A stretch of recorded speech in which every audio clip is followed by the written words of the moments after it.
हाँ, नमस्कार। मैं जन समाधान केंद्र मंडी से आप लोगों के समक्ष एक ऐसे विषय पर चर्चा करने जा रहा हूँ जिससे संबंधित समाचार पत्र आज अखबारों में छपा हुआ है। और वह समाचार एक न्यायालय द्वारा शिमला डिस्ट्रिक्ट के एक तहसीलदार और एक पटवारी के खिलाफ सज़ा सुनाने से संबंधित है।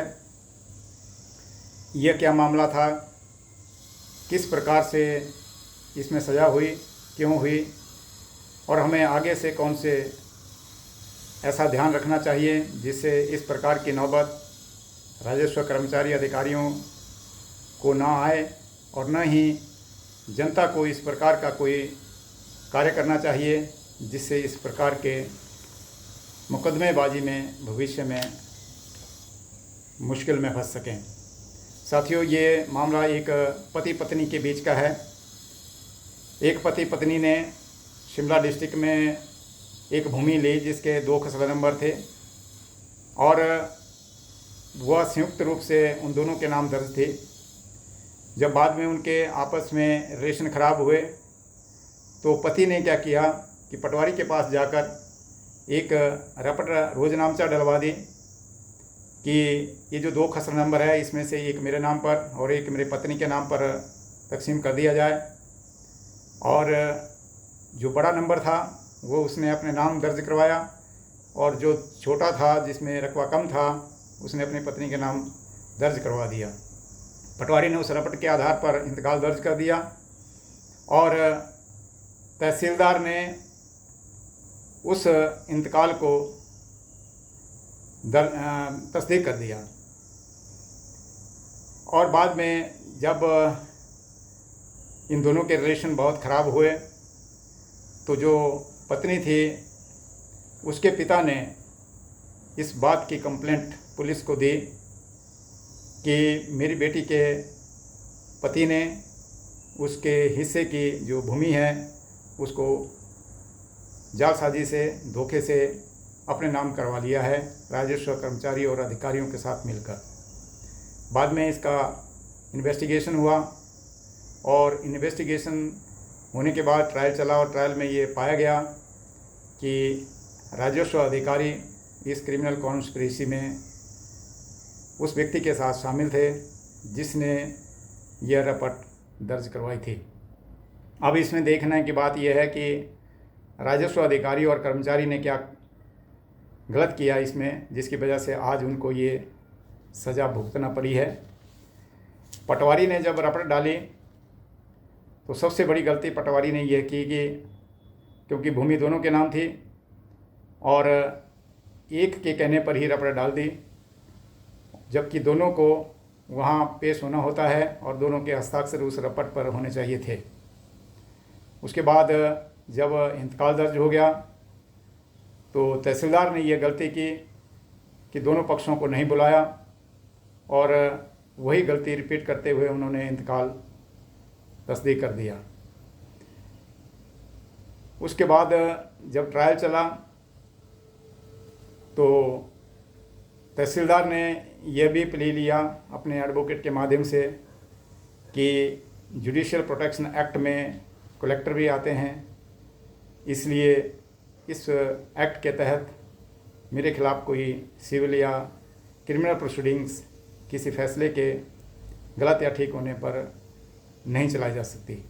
लेकिन न्यायालय ने इस प्लीडिंग को नहीं माना क्योंकि उसमें बहुत क्लियर साफ है कि ये प्रोटेक्शन आपको तब मिलती है जब आपने ड्यू केयर और गुड फेथ में in the capacity of officer काम किया हो। इस मामले में ड्यू केयर नहीं ली गई, न तो कोई गुड फेथ ही सामने आया और इस प्रकार से इस प्रोटेक्शन की जो इस अधिनियम की जो प्रोटेक्शन मिलनी थी वो नहीं मिल पाई। साथियों, मैं इसमें जनता को भी यह आगाह करना चाहता हूँ कि कभी भी गलत काम किसी कर्मचारी अधिकारी से न कराएं। कई बार कई कर्मचारी अधिकारी जो है वो आपसे किसी लालच में आकर पैसे लेकर गलत काम कर देते हैं आप उस काम को लेकर खुश हो जाते हैं कि हमारा काम हो गया, लेकिन अंदर की कोई आपको उसका मालूम नहीं होता कि ये काम कब आपके गले का फांस बन जाए। जिस प्रकार से ये जो रपट थी गलत और इंतकाल दर्ज किया था, तहसीलदार और पटवारी के गले की फांस बन गया।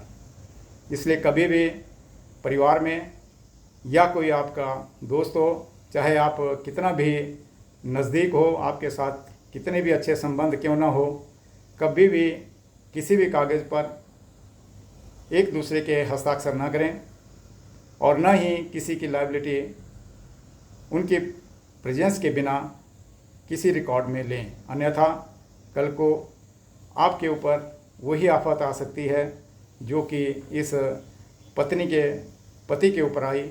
हालांकि उसकी डेथ हो चुकी है, अगर वो जीते होते तो आज वो भी जेल में जाते। तो साथियों, इसी प्रकार मैं राजस्व कर्मचारी और अधिकारियों से निवेदन करता हूं कि आज वो समय नहीं है जो कि 20-25 साल पहले हुआ करता था। बहुत सारे काम जो है राजस्व अधिकारी गुड फेथ वे और चलते चलते किया करते थे, और उस वक्त अख्तियार भी, पावर्स भी रेवेन्यू ऑफिसर्स के पास बहुत हुआ करती थी। पटवारी लेवल पर ही यहाँ तक कि गिरदावरी वगैरह बदलने की पावरें थी। लेकिन आज वो समय नहीं है। आज भूमि की वैल्यू कई गुना बढ़ गई है, पॉपुलेशन बढ़ती जा रही है, भूमि वही है, और इसके ऊपर इतना दबाव पड़ गया है कि अब भूमि से संबंधित मामलों में लोग जो मर्जी हो जाए उल्टे सुल्टे काम कराने के लिए हमेशा तैयार रहते हैं। इसलिए राजस्व कर्मचारियों को और अधिकारियों को इस वक्त बहुत ही सावधानी से काम करने की आवश्यकता है। जो लोग करप्ट हैं उनको तो मेरी यही सलाह है कि अगर पेंशन लेनी है, अगर रिटायरमेंट के बाद आपने अपना जीवन सुखी बिताना है, तो आप अभी भी संभल जाएं, अन्यथा आपका आने वाला समय जो है वो सुगम नहीं होगा।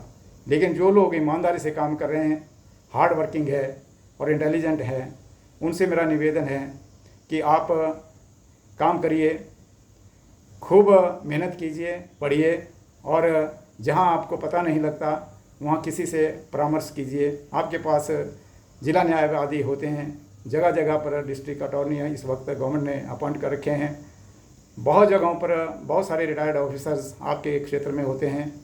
आप संकोच न करिए उनसे पूछने के लिए, क्योंकि हर व्यक्ति को हर काम नहीं आता, और पूरी जीवन भर एक व्यक्ति जो है वो हमेशा सीखता रहता है एक दूसरे से।